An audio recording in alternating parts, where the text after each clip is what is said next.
শুধু দর্শক মন্ডলী, হাওড়া কার্ড ব্যাংকের তরফ থেকে সবাইকে সমবায়ী শুভেচ্ছা জানাচ্ছি। আজকে একটা পূর্ণ দিন। আজকে জাতীয় সমবায় সপ্তাহের প্রথম দিন। আজ 29শে জুন। এই সমবায় সপ্তাহ 29শে জুন থেকে এবছর ভারত সরকার ঘোষণা করেছেন যে 6 জুলাই পর্যন্ত চলবে। আপনারা জানেন যে ভারত সরকারের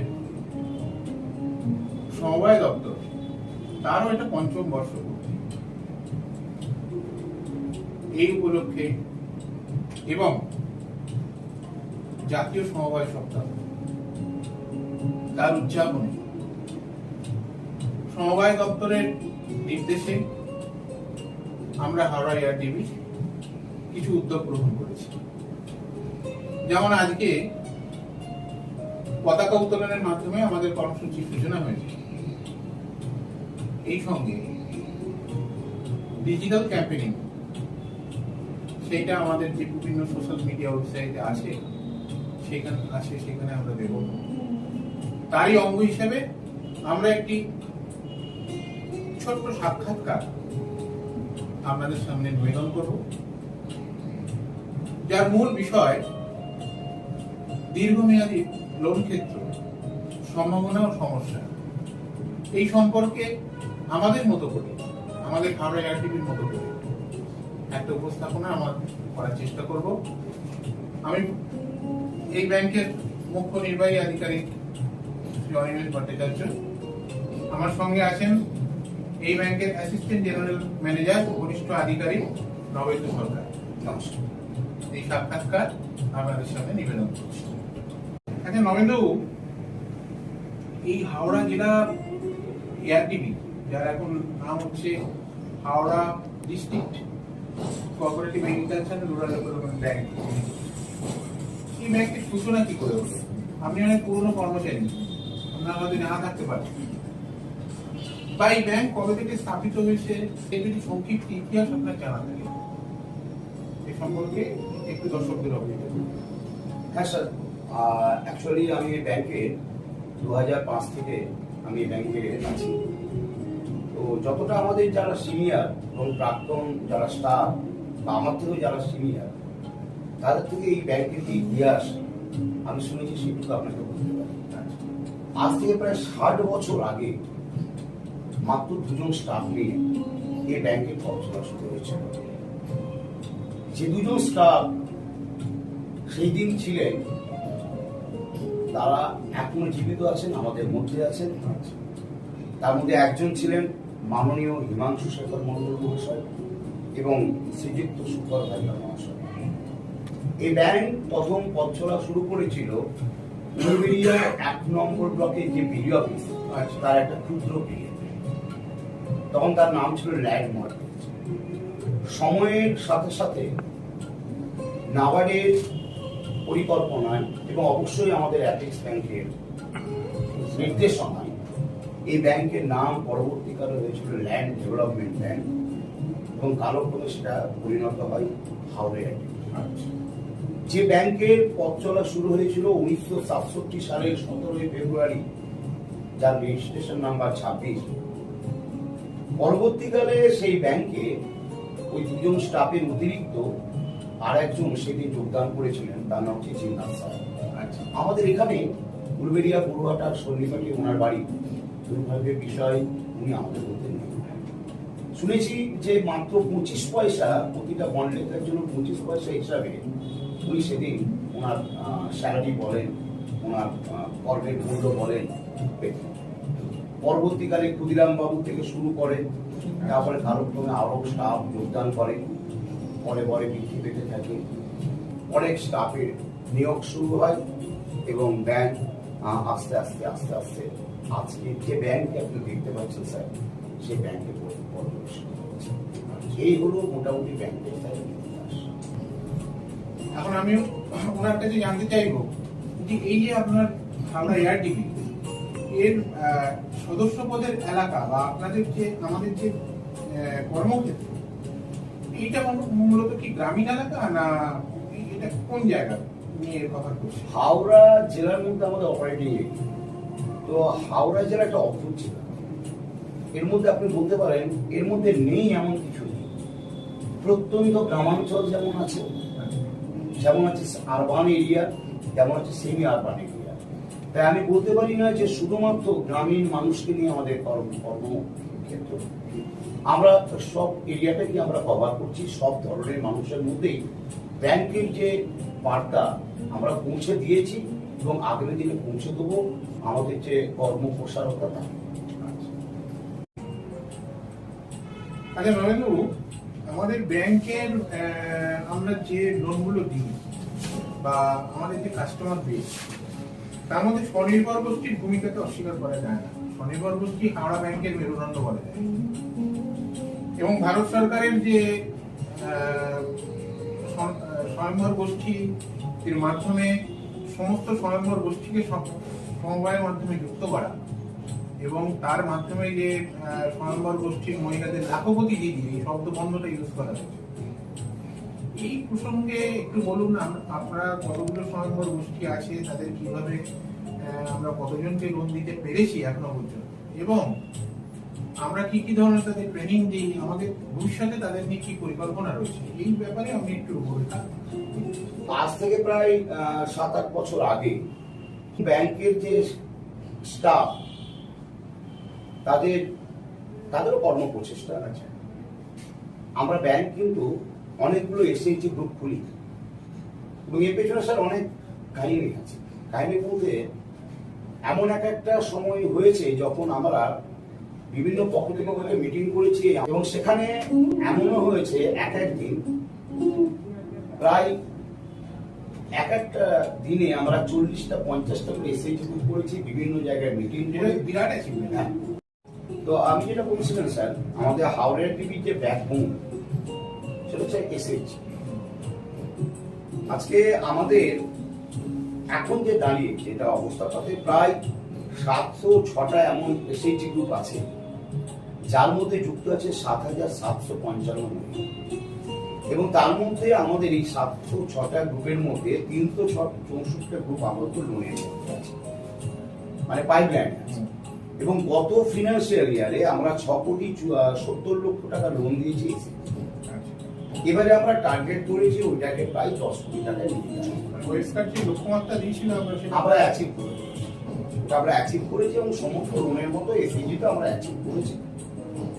আর এই হাওড়া টিভি শুধুমাত্র লোন দিয়ে খামতে হয়নি, এসএইচজি মহিলাদের সঙ্গে ব্যাংক নিবিড়ভাবে যুক্ত থেকে, মানে আমরা তো জানি এসএইচজির মেন ক্রাইটেরিয়াটাই হচ্ছে প্রতিনিয়ত হাওড়া টিভি এবং তার সকল কর্মচারী বৃন্দ সজাগ দৃষ্টি রেখেছে বিভিন্ন ট্রেনিং এর মাধ্যমে, বিভিন্ন অ্যাওয়ারনেস প্রোগ্রামের মাধ্যমে। আমরা একদিকে যেমন তাদেরকে বিভিন্ন সামাজিক যে ব্যাধি অর্থাৎ পণপ্রথা, বাল্যবিবাহ এর বিরুদ্ধে আমরা একটা মতামত তৈরি করতে পেরেছি এবং তারা দিদিরা অনেক অ্যাক্টিভলি পার্টিসিপেট করেছেন, বুঝতে চেয়েছেন, জানতে চেয়েছেন।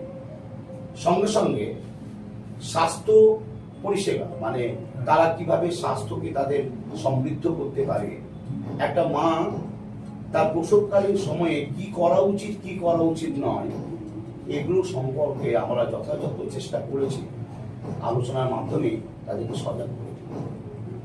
আর ট্রেনিং এর কথা যদি বলি, আমাদের ডিপার্টমেন্ট অফ কোঅপারেশন এবং ইগমার্ট তাদের সাহায্যের হাত বাড়িয়ে দিয়েছেন। আমরা এখানে জুটের ট্রেনিং দিয়েছি এবং স্যার ভাবলে অবাক হয়ে যাবেন, এই জুটের ট্রেনিং নেওয়ার পর এর মহিলারা যে প্রোডাক্টটা তৈরি করছে সেই প্রোডাক্টটা কিন্তু তারা রীতিমতো মার্কেটে সেল করছে, এক জায়গায় বিক্রি করে দিচ্ছে, সেখান থেকে ইভেন বিদেশেও যাচ্ছে। সাথে সাথে এখানে যারা মহিলারা আছে তাদের পিকল বানাবার ট্রেনিং, তাদের রেডিমেড গার্মেন্টসের ট্রেনিং দেওয়া হয়েছে, কেক বানাবার ট্রেনিং রিসেন্টলি দেওয়া হয়েছে। এবং আপনি দেখেছেন স্যার, যারা কেক বানিয়েছে তারা রীতিমতো কেক বানিয়ে 25 ডিসেম্বর বা 1 জানুয়ারিতে তারা কিন্তু রীতিমতো সেল করেছে। সাথে সাথে আরো আমাদের যেমন আছে যে বিভিন্ন, যেমন ধরুন রীতিমতো আপনি দেখলেন স্যার আমাদের আমব্রেলা মেকিং যে ট্রেনিংটা হলো, হ্যাঁ ওই ট্রেনিংটা আমরা দিয়েছি। ও সুন্দর সুন্দর বানিয়েছে তারা, এবং যেগুলো বানিয়েছে সেগুলো রীতিমতো সেলেবল। তবে স্যার এটা তো আরো অ্যাডভান্স লেভেল ট্রেনিং ওদের চাই, ওরা বলছে, আমরাও বলছি, আপনিও স্যার বলেওছেন ওয়েস্কারকে, আশা করি ওয়েস্কার এই ব্যাপারে আমাদেরকে সাহায্য করবে। আমাদের ব্যাংক এসএইচজি মহিলাদের ছাড়াও আরো অন্যান্য যে লোনগুলো দেয় এই সম্পর্কে যদি একটু আলোকপাত করেন। স্যার আমাদের এই ব্যাংক সমবায়, মানে হাওড়া জেলার যে সমবায় ব্যাংক, যেটা আমরা শুধু এসএইচজি নয়, সর্বত্র সব সেক্টরে আমরা লোন দিই। তো হাওড়া জেলায় যদি প্রশ্ন ওঠে যে সর্ববৃহৎ কৃষি ঋণ প্রদানকারী সংস্থা কোনটা, এক কথায় নাম আসবে হাওড়া। কৃষি ঋণের মধ্যে আমরা ধরুন 50 লোন আমরা দিই, যেখানে 50 হয়। সঙ্গে সঙ্গে আমাদের হাওড়া জেলায় যেখানে যেখানে আমরা দেখছি অনেক জায়গায় এখানে ফিশারি হচ্ছে, মানে মানুষ কি করছে, জমিগুলোকে কেটে ওরা কিছুটা জল দান করিয়ে মাছ চাষ করছে। তো সেই ফিশারি লোনেও আমরা ফিশারি প্রকল্পে আমরা ঋণ দাদন করছি, ভালো তাদের উন্নয়ন হচ্ছে আমরা দেখতে পাচ্ছি, এবং ভালোই লোনটা পরিশোধ করছে। তাছাড়া আপনার ধরুন পোলট্রি ক্ষেত্র, পোলট্রি কেউ যদি ডেয়ারি করে, গরু চাষ, হ্যাঁ, বা ছাগল চাষ করে, তো সর্বক্ষেত্রেই আমরা ঋণ প্রদান করছি। মানে আপনি বলতে পারেন কৃষি ক্ষেত্রে এ থেকে জেড পর্যন্ত যত সব প্রকারের লোন হয়, ঋণ হয়, দীর্ঘমেয়াদী, আমরা দীর্ঘমেয়াদী ঋণ দিই। তো সর্বক্ষেত্রে আমরা সেই ঋণ প্রদান করি। কিছু ডকুমেন্টস আমরা দেখে নিই, ডকুমেন্টস চেকিং এর পর ঠিকঠাক থাকলে আমরা ঋণ প্রদান করি। ইদানিং বোধহয় মনে করছে যে বাগনান ব্লকে দু একটা ফ্লোরিকালচারও বোধহয় লোন দেয়। হ্যাঁ স্যার, এটা বলতে ভুলে গেলাম, ধন্যবাদ আপনাকে। বেসিক্যালি আমাদের এশিয়াতে যদি নাম ওঠে যে কোথায় সব থেকে বেশি ফুল চাষ হয়, তো তার ম্যাপে কিন্তু বাগনানের নাম আছে। এবং এখানে জবা, গোলাপ থেকে সব রকম ফুলের চাষ হয়। এক একটা বাগান আপনিও স্যার দেখেছেন, বিশাল বিশাল বাগান। তো তাদের ঋণের ক্ষেত্রে আমরা এগিয়ে গেছি, তাদেরকে ঋণ প্রদান করেছি। বাগনানে ভালোই গিয়ে এখানে আমরা ফুল চাষে ঋণ প্রদান করি। এছাড়া স্যার শুধু চাষি ভাইদের জন্য নয়, যারা স্বল্প সঞ্চয় ব্যবসা করছে, মাঝারি মানের ব্যবসায়ী যারা, তাদের যে ঋণের প্রয়োজন হয়, অবশ্যই প্রোডাক্টিভ লোনের জন্য। কেউ ফার্নিচার তৈরি করছে, উডেন ফার্নিচার, কেউ জরির কাজে আমাদের হাওড়া জেলা ফেমাস, ভালো বাজার আছে এখানে, মানে ঘরে ঘরে লোকে জরির কাজ করে। এবারে চলে আসলো গৃহঋণ। সরকারি কর্মচারী, কৃষক ভাই, বিভিন্ন ব্যবসায়িক ক্ষেত্র, আমরা তাদেরকে গৃহঋণ মানে তুলে দিই। আর সাক্ষাৎকারটা অনেকক্ষণ চলছে, আমরা শেষের দিকে প্রায় চলে এসেছি। আমি এটা শেষ প্রশ্নই আপনার কাছে রাখছি,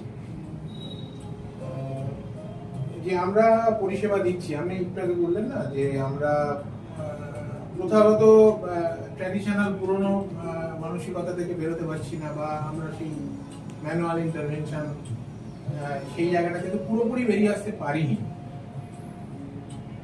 তা এই ক্ষেত্রে আমরা যে আধুনিক ব্যাংকিং পরিষেবা এইটা কিভাবে দিচ্ছি, বা এর ভবিষ্যৎ পরিকল্পনা কি, এইটা আপনার কাছে সেটা আমাদের মনে হয়েছে যুগ যত দ্রুত এগিয়ে যাচ্ছে, তার সঙ্গে অতটা হয়তো মানে সাফিসিয়েন্ট নয়, আরো আমাদের করতে হবে, আরো ডিজিটালাইজেশন করতে হবে। আমরা অ্যাপ ইউজ করছি, কালেকশন অ্যাপ দিয়ে কালেকশন করছি, কিন্তু আরো বোধহয় কিছু করা প্রয়োজন আছে। যেটা আমাদের আলোচনা হয়েছিল এআরডিবির ক্ষেত্রে, যাতে অনলাইন ঋণ আবেদন থাকবে, ডিবিটি চালু হবে, হ্যাঁ, সিবিএস চালু হবে।